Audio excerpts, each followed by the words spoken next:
también nos acompaña el doctor Carlos Ibáñez Bernal, licenciado, maestro en Psicología por la Universidad Nacional Autónoma de México, doctor en Ciencia del Comportamiento por la Universidad de Guadalajara, profesor de tiempo completo en Iztacala de 1977 a 1988, profesor de tiempo completo de la Universidad Autónoma de Chihuahua del 87 al 2009, actualmente profesor investigador tiempo completo del doctorado en Ciencia del Comportamiento del Centro de Estudios e Investigaciones en Conocimiento y Aprendizaje Humano, CEICA, de la Universidad Veracruzana.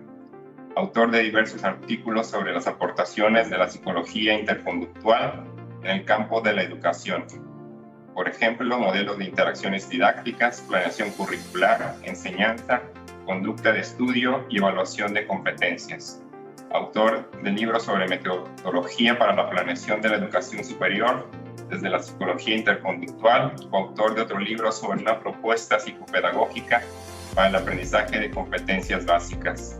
Responsable técnico del proyecto de investigación Análisis de las condiciones idóneas para el aprendizaje escolar de competencias básicas. Miembro del Sistema Nacional de Investigadores, nivel. Muy bien, muchas gracias.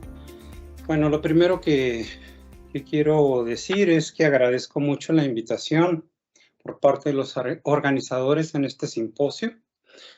Y en segundo lugar, pues me perdonará la audiencia, pero yo sí voy a tocar directamente el concepto de competencia y voy a hacer algunas observaciones. Preparé algunas notas por escrito, puesto que traigo párrafos textuales que tengo que leer. Bueno, sin más preámbulo, le llamé algunas notas sobre la noción de competencia en la teoría de la conducta.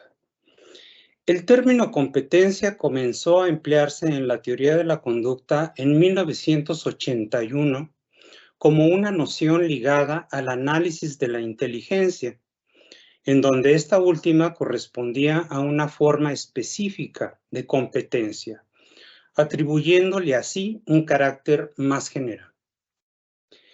En 1990, Rives retoma el análisis de la inteligencia subrayando su carácter disposicional, como capacidad de lograr, es decir, de cumplir criterios en dominios específicos.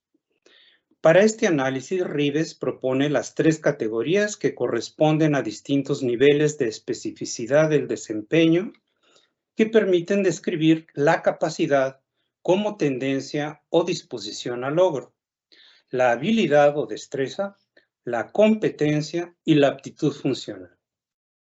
A partir de entonces, dichas categorías se volvieron fundamentales para abordar el desarrollo psicológico, así como para el análisis del desempeño escolar, la planeación y la evaluación educativa.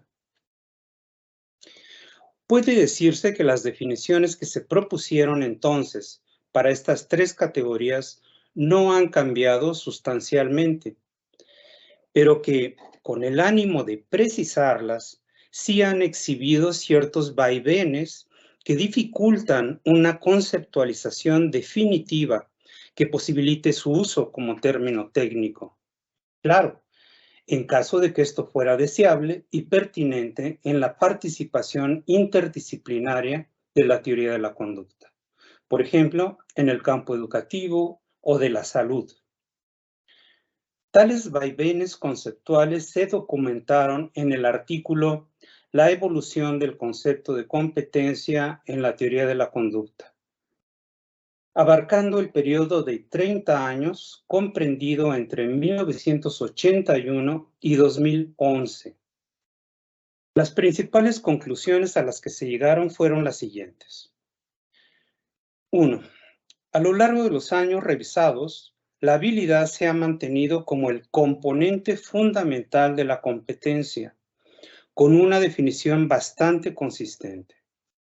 A pesar de ello, los autores, que debo decir, somos de la Sancha y yo, Los autores sugirieron que era importante reconsiderar el carácter repetitivo e invariante que se le atribuye con mucha insistencia a las habilidades.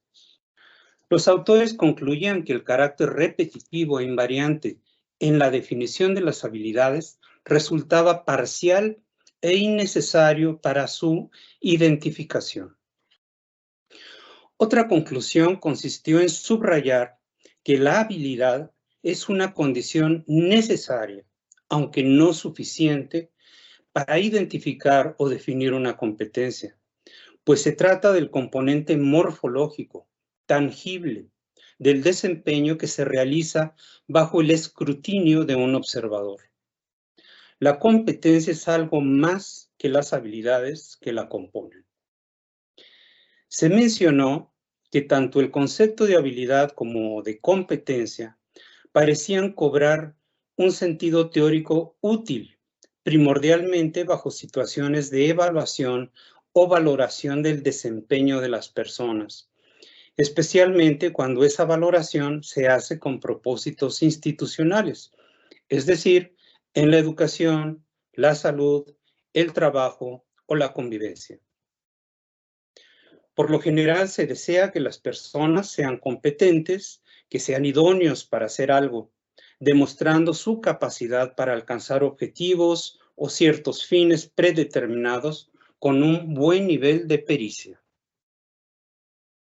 Se dijo también que en el afán de determinar si un conjunto de desempeños hábiles o su agente califica como competente, se hace indispensable la previa especificación de criterios de logro y observar si estos se cumplen o no.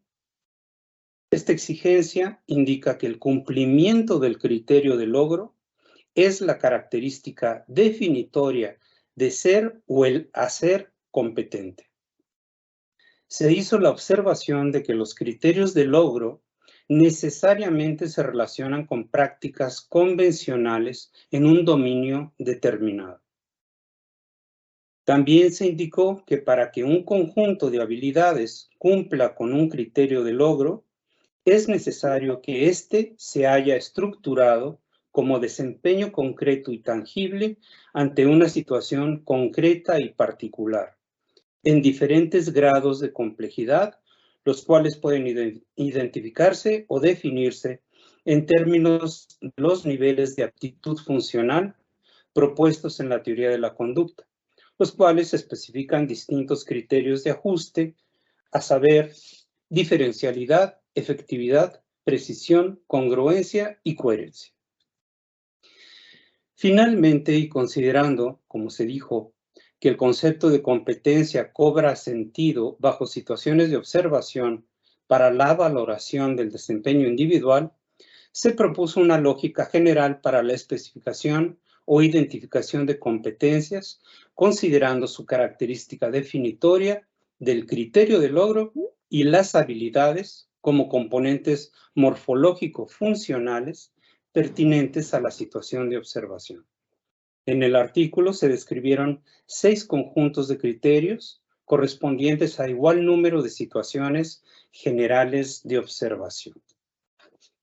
El presente trabajo, este que estoy leyendo, tiene como objetivo ahondar en estas conclusiones a la luz de aportaciones más recientes de algunos autores y especialmente de Rives 2018 en su libro El estudio científico de la conducta individual.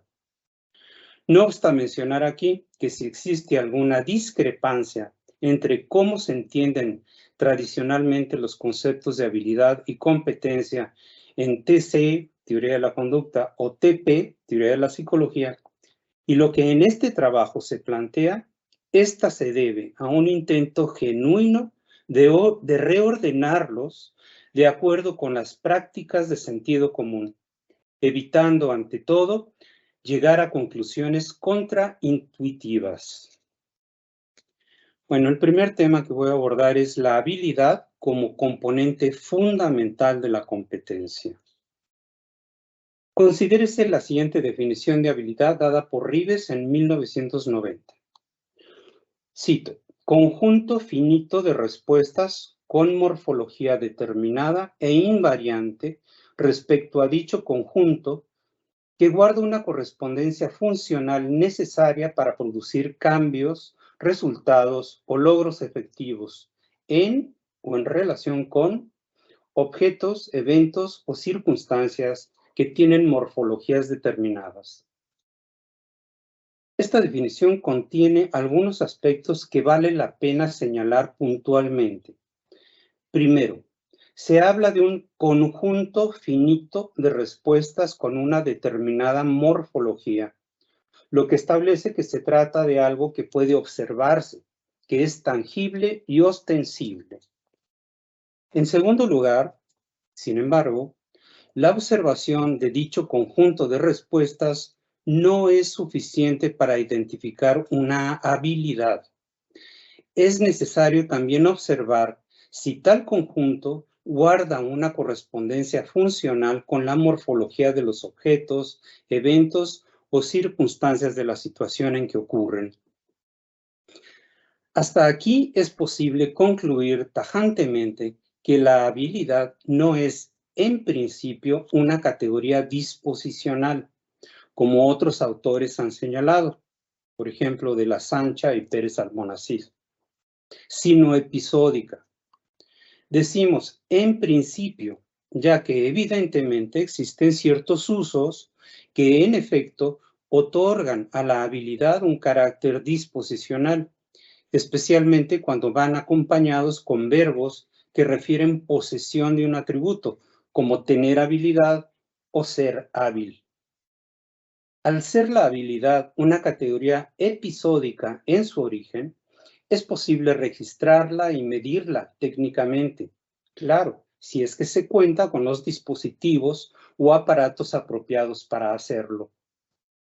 Un ejemplo de ello lo constituye la preparación metodológica descrita en Ibáñez y Salem en 2014 y realizada por Gutiérrez e Ibáñez en 2022. En tercer lugar, en la definición de Rives de 1990, se señala como propiedad definitoria de la habilidad el carácter invariante de la morfología de las respuestas respecto al conjunto que la conforma, una característica que de la Sancha y Pérez Almonacid retoman y resaltan cuando describen sus tres rasgos distintivos. 1. Procedimiento estándar y relativamente rígido respecto a un requerimiento de logro. 2. Correspondencia funcional invariante, rutinaria o estereotipada de lo que se hace respecto a ese requerimiento. Y 3. Invarianza que se asocia a un rango de características morfológicas de los objetos, así como de las acciones correspondientes. Por su parte, la conceptualización del término habilidad en teoría de la psicología, Rives 2018, no cambia mucho de la original. Cito, conjunto organizado o patrón de reacciones y acciones que son funcionales en correspondencia a las características y propiedades del objeto, acontecimiento o persona y actos ante los que ocurre. Quizás una novedad es que se subraya que el concepto de habilidad siempre alude a la correspondencia funcional en circunstancia, lo que podría aclarar su carácter original episódico. Más adelante vuelve a insistirse en la naturaleza invariable de las habilidades, pero matizándolas. Dice, las habilidades como unidades funcionales siempre son relativamente invariantes en su ocurrencia, mientras se mantengan las condiciones constantes. Rives añade que un cambio en las condiciones genera la modificación de la habilidad, ampliando el patrón o también interfiriendo su funcionalidad hasta posiblemente convertirse en conducta estereotipada y o inefectiva. Ya se mencionó en la introducción de este trabajo que desde nuestro punto de vista el carácter invariante y repetitivo que se atribuye a la habilidad nos parece parcial e innecesario para su identificación. Las principales razones son las siguientes. Si la habilidad se refiere al conjunto organizado de reacciones y acciones en correspondencia funcional a las características del objeto, acontecimiento, persona y actos ante los que ocurre, puede suponerse un continuo de constancia, variación de las condiciones o circunstancias ambientales ante las que se puede reaccionar y actuar. Lo verdaderamente definitorio de la habilidad es si existe la correspondencia funcional entre ellos. En deportes, que constituye todo un campo para la exhibición de habilidades, es posible pensar en una enorme gama de ellos que mantienen constantes las condiciones para el desempeño del deportista y otra también muy grande en que la variación momento a momento es clave para poner a prueba sus habilidades. Entre las constantes, considérese, por ejemplo, tiro con arco, gimnasia artística, salto de longitud o lanzamiento de bala. Entre las variantes podemos citar al fútbol, la llamada cacería deportiva, entre comillas, el alpinismo o la esgrima. Si la invarianza fuera una característica esencial de las habilidades, los patrones de reacciones y acciones, dado un conjunto de condiciones ambientales, serían perfectamente predecibles después de una primera o algunas observaciones, aún bajo condiciones ambientales variantes, ya que se supondría que son rutinarias o estereotipadas.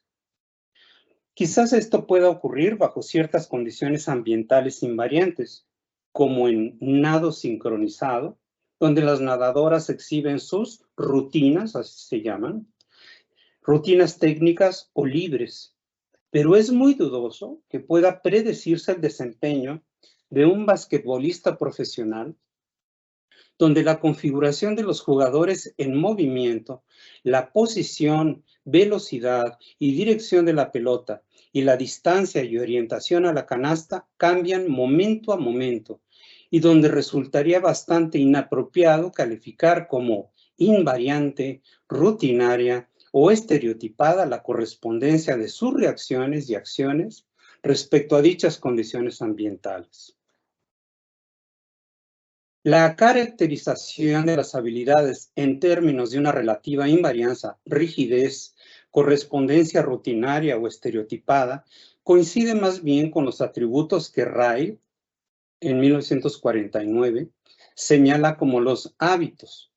Y cito, cuando describimos a alguien haciendo algo por puro hábito, queremos decir que lo hace automáticamente y sin tener que preocuparse por lo que hace. Un poco más adelante señala que la esencia de las prácticas meramente habituales es que un acto constituye una réplica de sus precedentes. La esencia de las prácticas inteligentes, por el contrario, es que un acto sea modificado por sus precedentes. El agente está todavía aprendiendo.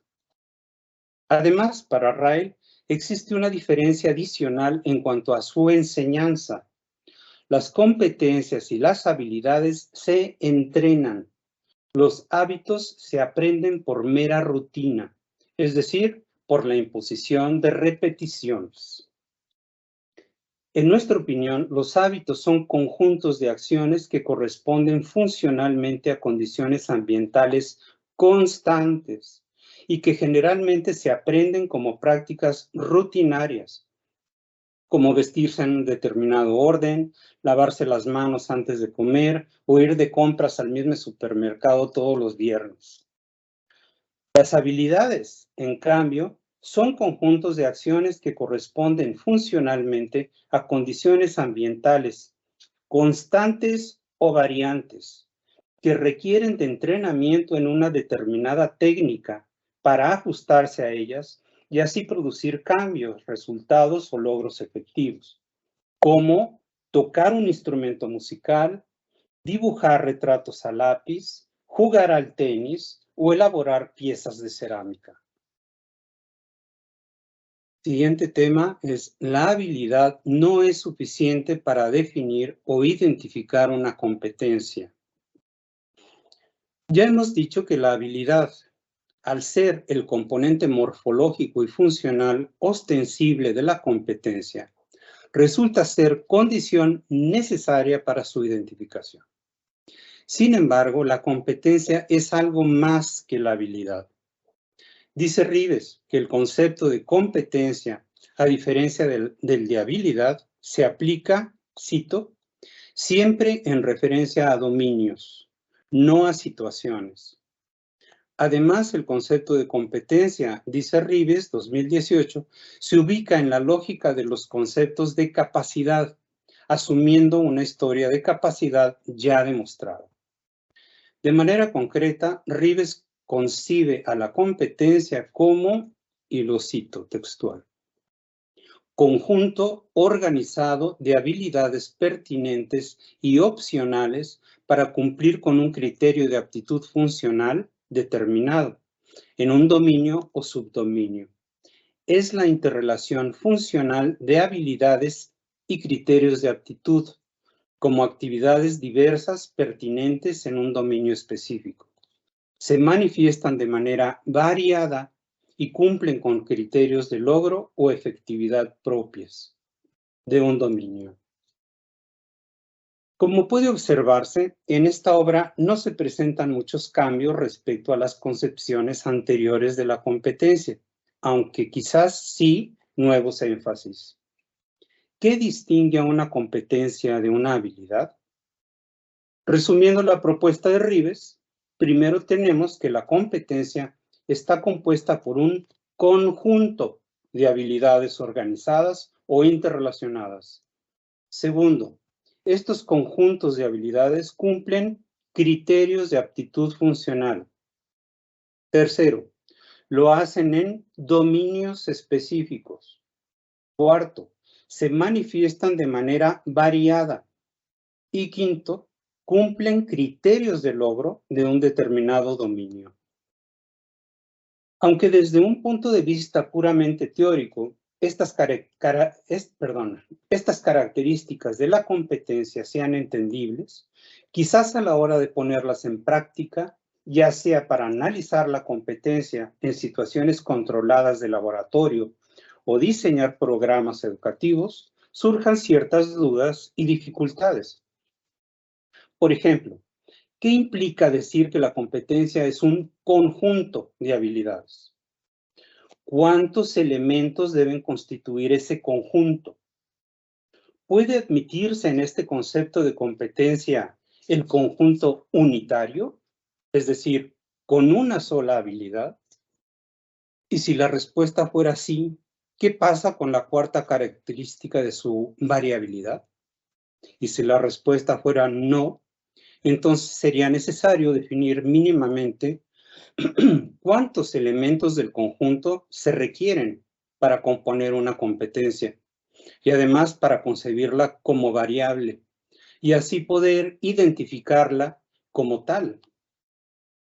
Independientemente de la respuesta que pueda darse a estas preguntas, en Gutiérrez e Ibáñez se encuentra un ejemplo de que con una sola habilidad, presionar teclas en correspondencia con patrones de señales visuales, un participante puede cumplir efectivamente criterios de logro de modo, tiempo y lugar, que estaba dado por 40 presiones correctas continuas, y hacerlo de manera simultánea o secuencial en una tarea del dominio musical.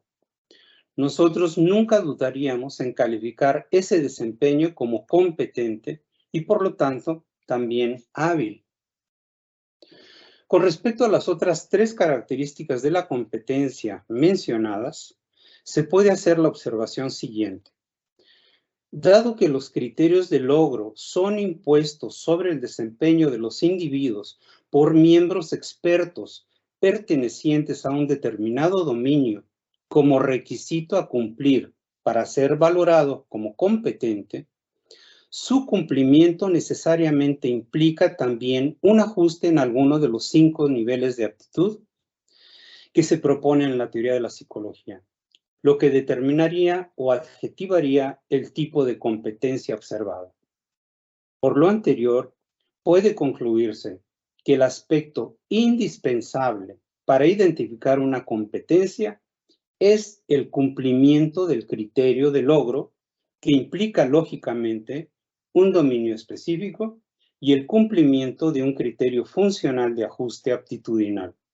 Diferencialidad, efectividad, precisión, congruencia o coherencia. El siguiente tema es el concepto de competencia en situaciones de evaluación del desempeño.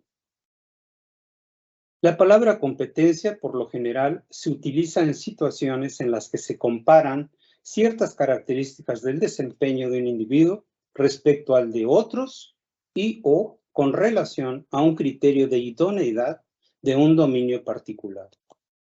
Decimos, pues, que el sentido del término competencia cobra relevancia en situaciones de evaluación del desempeño de los individuos, para aplicarlo a aquel que cumple con las características deseables de acuerdo con los valores de un determinado dominio. Esa es su función original en el lenguaje ordinario. De hecho, esta idea de competencia, que refiere estar cualificado para cumplir lo deseable en un determinado dominio, se recoge en la definición de la Real Academia Española: pericia, aptitud o idoneidad para hacer algo o intervenir en un asunto determinado. O en el diccionario Merriam-Webster, lo leo en español: la cualidad o estado de tener suficiente conocimiento, juicio, habilidad o fuerza como para un deber particular o al respecto de algo en particular. Decimos, por ejemplo, que alguien es competente en traducción simultánea, que un abogado es bastante competente para llevar juicios orales, o que X deportista es el más competente en lanzamiento de bala.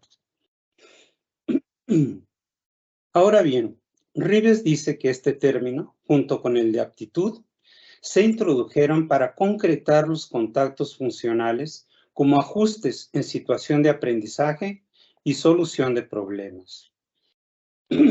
A ver, un momento.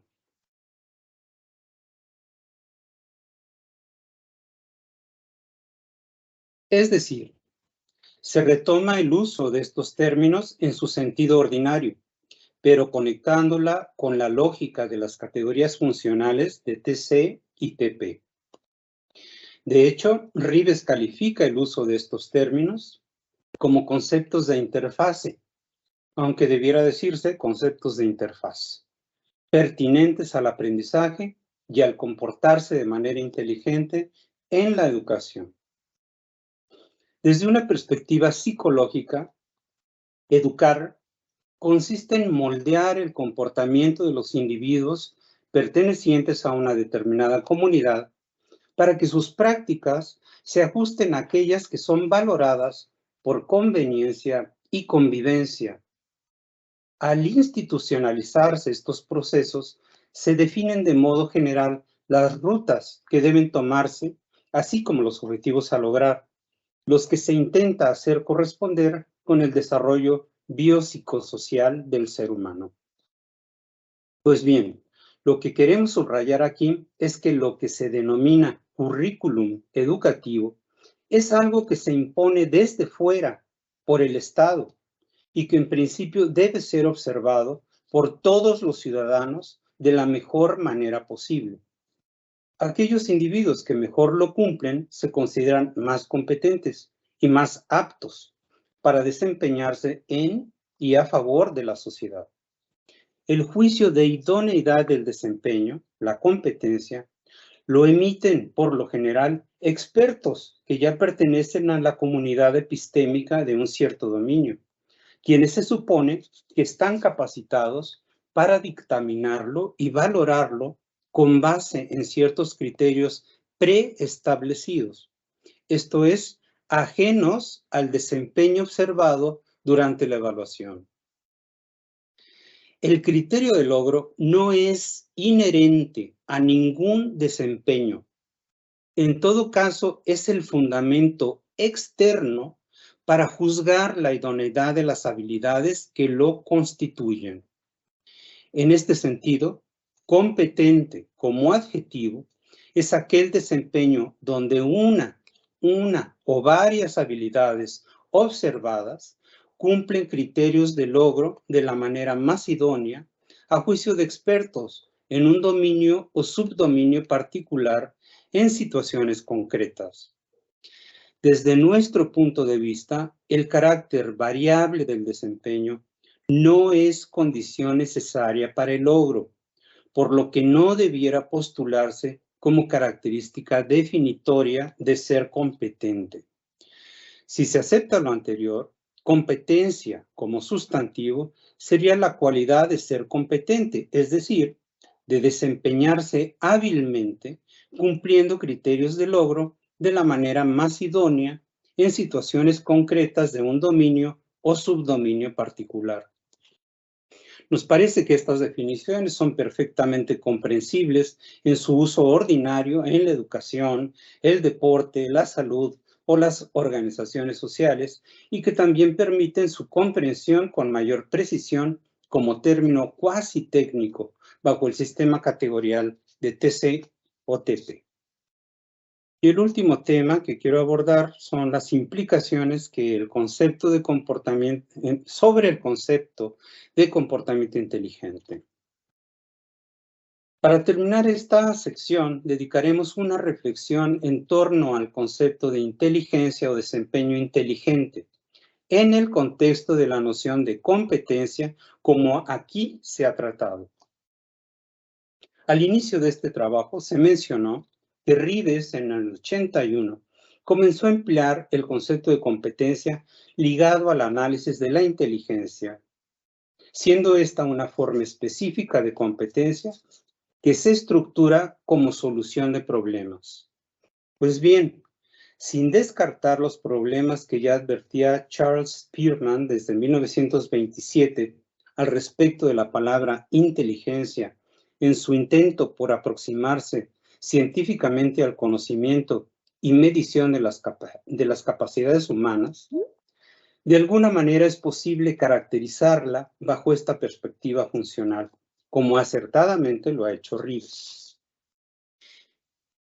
Quizás uno de los primeros psicólogos en concebir la inteligencia desde una perspectiva funcional fue J.R. Cantor, quien en 1920, oponiéndose a la tradición conceptual de esta como facultad o fuerza mental, dijo, y cito, «La inteligencia es en realidad un nombre o una categoría científica que denota ciertas formas específicas de reacciones definidas.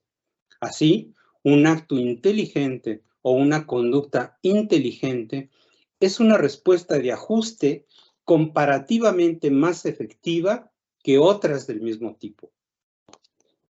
Dicho así, el concepto de inteligencia de Cantor se compagina en principio perfectamente con el de competencia, como aquí lo hemos expuesto, siguiendo a Rives, 1981.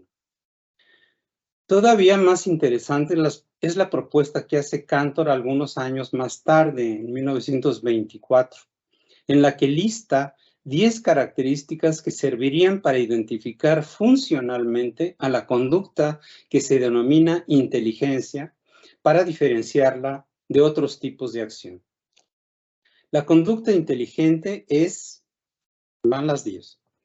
Actividad, que por ello entiende movimientos y manipulaciones. Actividad organizada y sistematizada. 2. Actividad dirigida y apropiada a la situación específica presente. 3.